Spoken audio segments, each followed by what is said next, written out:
The reason is around there were also a lot of other information that we got. I had already mentioned Professor Mary de Haas, that she's one of the people who called us, wrote to Parliament, and so on. And there's one thing that I normally do. Mary de Haas is a well-established... Who is Mary de Haas? We've heard her name here now many times. Mary de Haas is a KwaZulu-Natal-based violence monitor. So I then indicate what she was saying on various occasions about that, and I read those things that she spoke about. Then there's another lady called Patricia Mashale, who write almost every second day about South African police, especially on the negative side. So saying you asked on someone to do homework, you can't refer to IGI as someone. He has to be referred to as IGI consistently. Yes. You can't make that mistake because it's going to disappear. He said he asked IGI to check on her, and the SC says, oh, you asked on...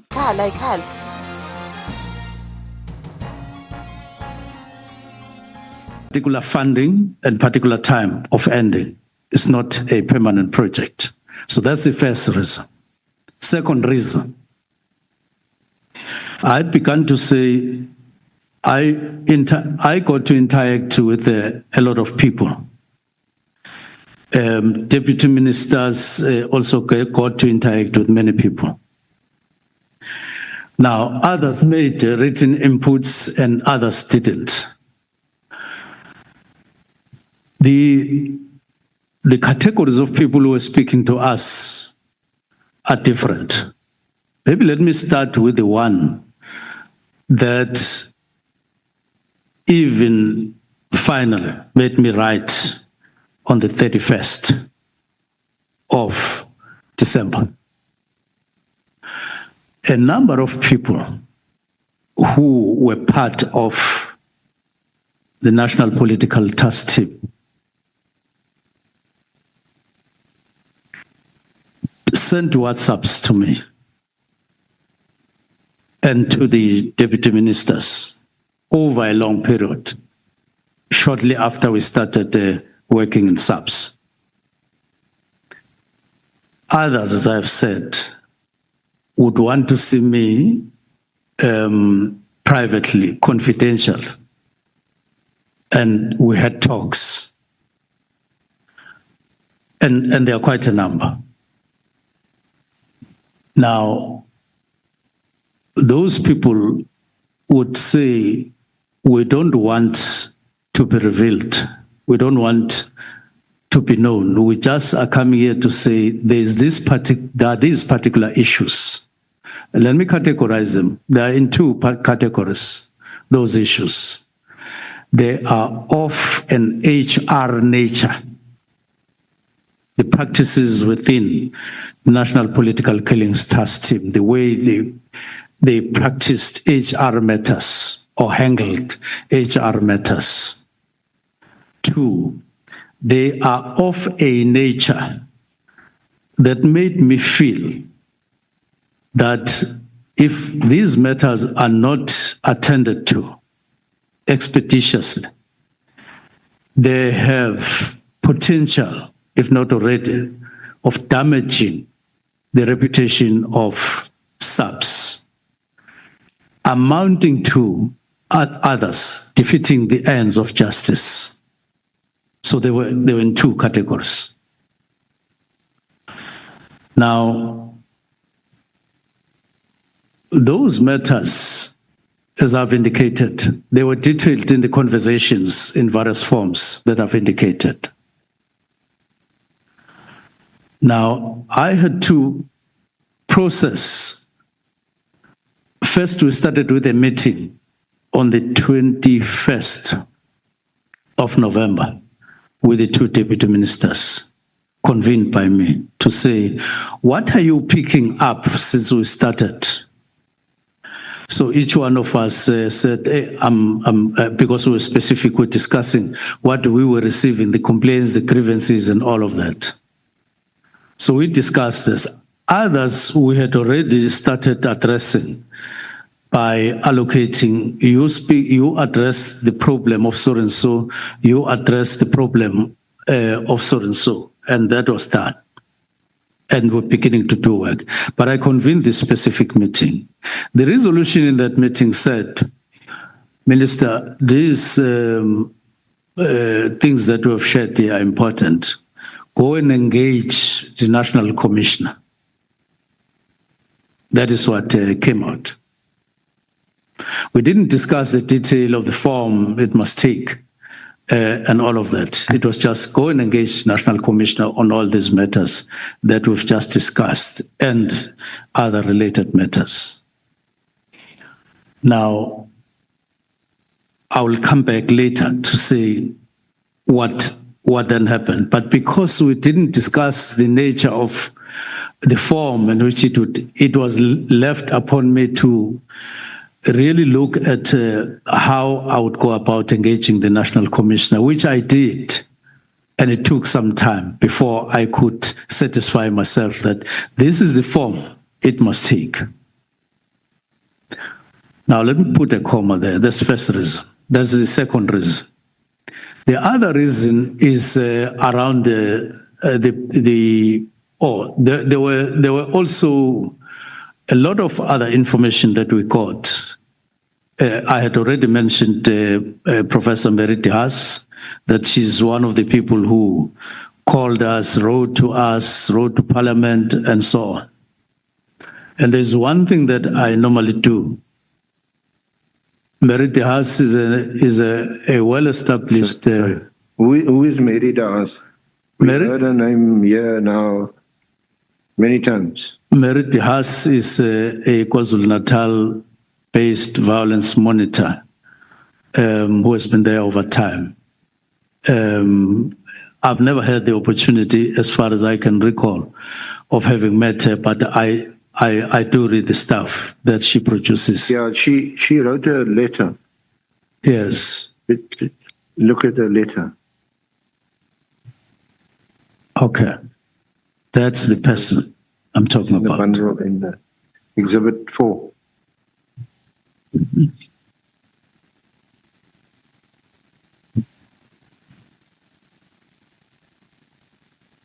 It's at pages 14 to 21, Exhibit 4.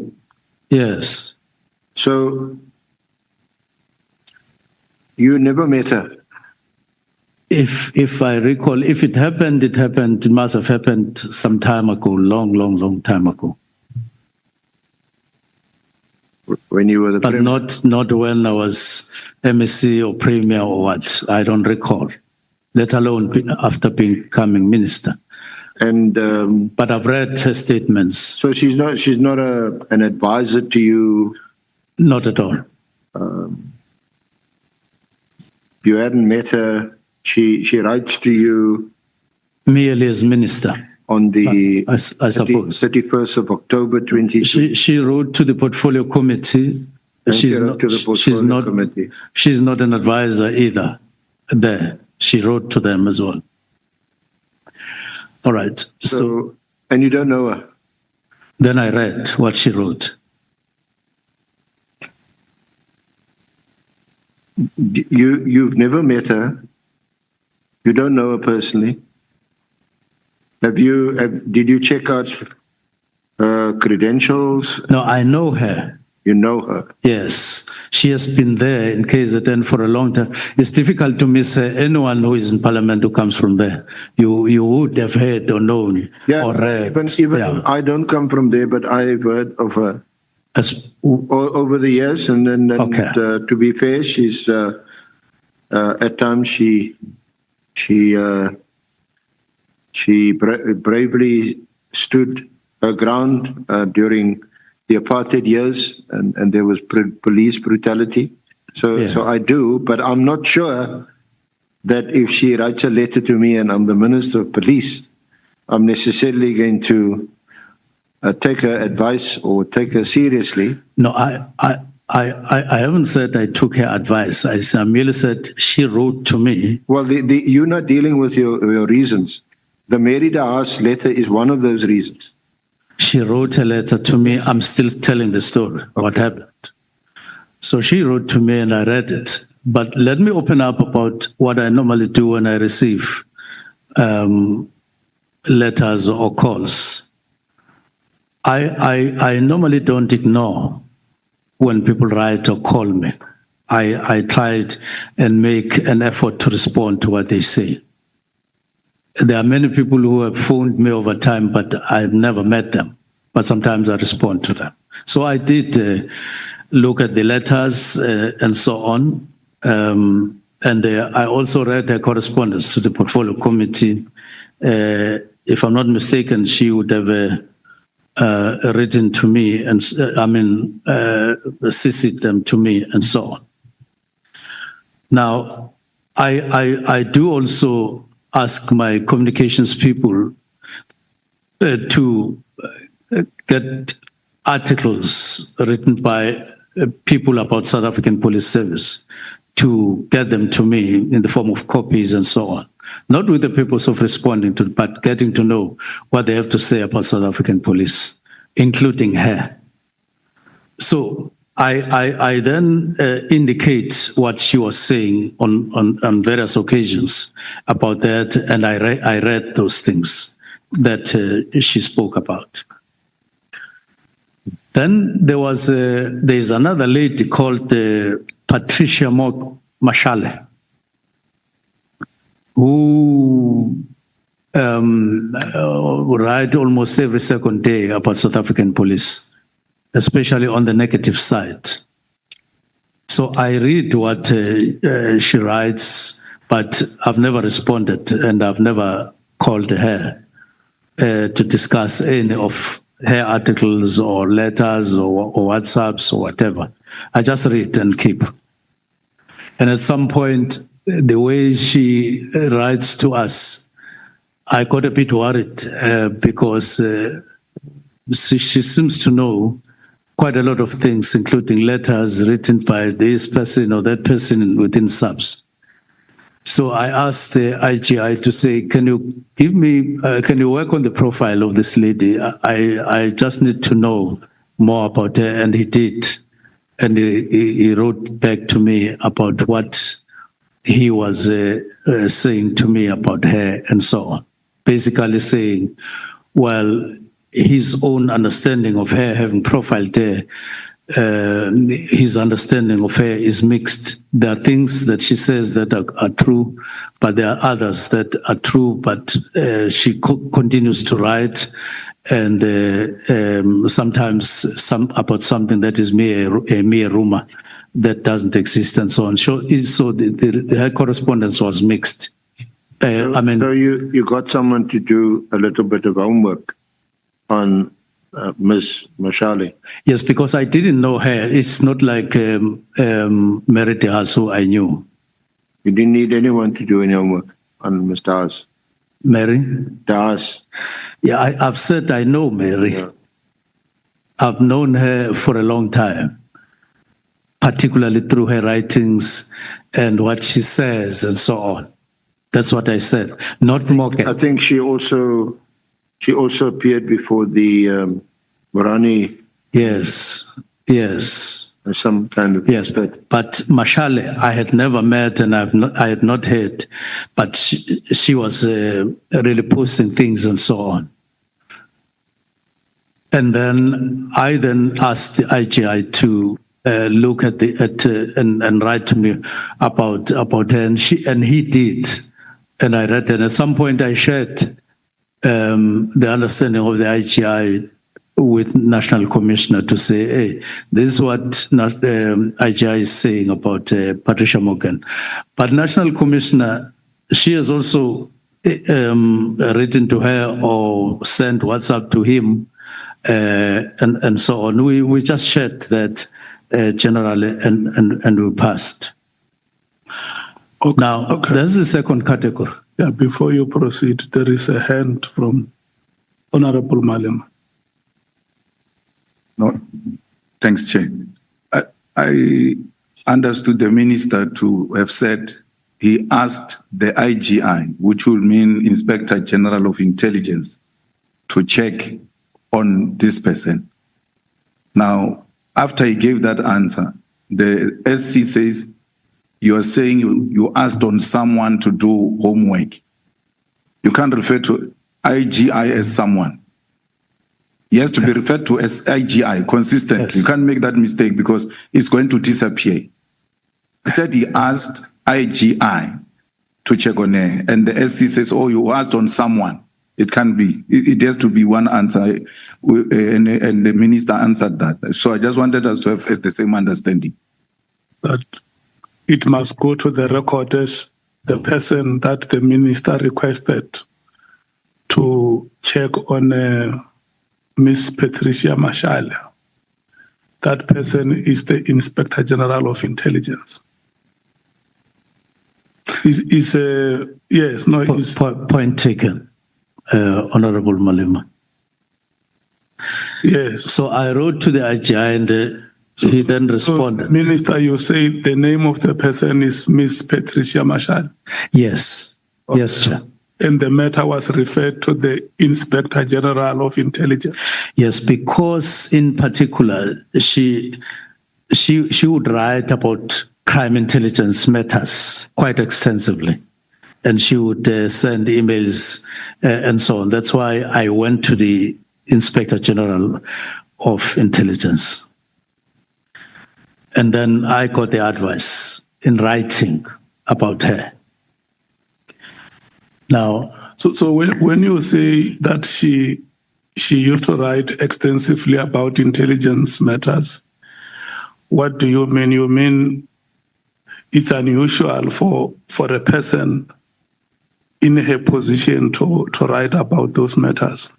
Or did she have a more than sufficient information that you would ordinarily expect her to have? No, what she did is write and send you a WhatsApp on your phone on a frequent basis, not regular, frequent basis. She would send you documents which appeared to be SAPS documents, genuine, but send them to you. She would send you reports of one situation or the other, criminality, and so on. She wrote also about, she sent me about that those weapons and people that we found in Mpumalanga. She wrote. I want to know, is she qualified to be in possession of such information? I wouldn't say she qualifies because not all of it. Other information may be general or public information that everybody knows is reported in the news. So what we want to establish is whether is there some of the information which, when she converses with you, you get worried that an ordinary civilian may not have to be in possession of information like this one, because this is SAPS information. The frequency with which she wrote and the stuff she wrote and sent and so on is the one that made me say, who is this person? IGI, can you profile? And after that, I spoke to the National Commissioner, who confirmed that he too does receive those kinds of things from Patricia. And she likes doing that on a frequent basis, almost to everybody and so on. That's the nature of things. And I'm merely mentioning in passing that she also did write. Now, this is what we were talking about, not necessarily in detail with the deputy ministers. Now, I said I would come back to that other category I started with, but this is what happened. The other reason is around budget matters. Now, on budget, I'm trying to check my. my submission where I wrote about budget. On budget, I've already indicated that throughout, or let me indicate that throughout our discussions with SAPS management, from when we arrived during orientation up to the end of the year and beginning of the year, there was always focus and emphasis on the decreased budget. In other words, decreased resources within SAPS. You would ask, why don't we do this? Why don't we do that? They will always say, there's no money. There's no money.